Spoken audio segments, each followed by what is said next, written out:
You know that thing that the big companies do when they build products that no one actually buys or wants? We basically fix that. We fix that at the product design level. So we coach teams to pair with them as almost like an interim product manager, helping them iterate on their business model ideas on a weekly basis for 3 to 6 months, say, at a time, with the goal of kind of leaving them in a sustainable place so they're running it on their own. So we were talking earlier, and John and I were talking today, and so I know a lot of you guys have experienced running experiments and doing research and discovery, but we were talking about the value of running really shitty experiments.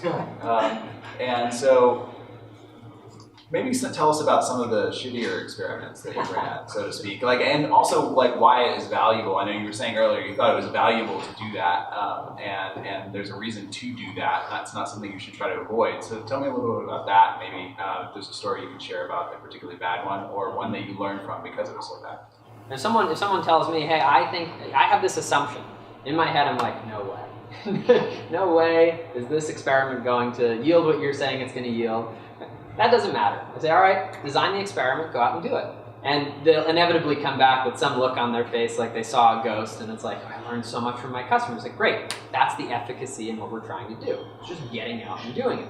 Being an early stage startup, everyone is busy all of the time. And it is very difficult to be busy on the right things at any given time. You just stay busy and you hope that you're hitting the mark. When you're actually running experiments like this, it can feel very easy for the team to say, well, you go run the experiments, bring the data back to us, and we'll all make data-driven decisions.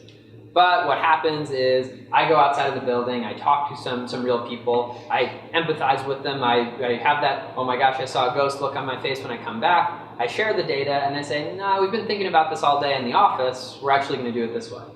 In general, we oftentimes at GLIDR at least talk about there really being software teams are really working in between two different things, right? Like the realm of discovery and then the realm of delivery. And delivery is where all the focus has really been. It's agile, et cetera. And then Lean Startup is just the newest branding around discovery of products.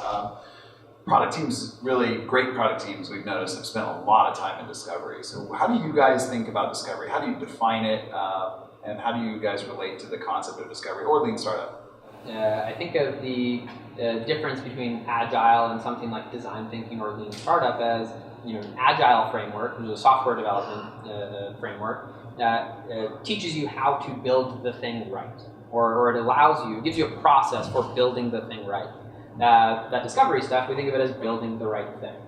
How do we know what is the right thing to build? I think that it's really, really, really powerful to actually be able to empathize with your end customer.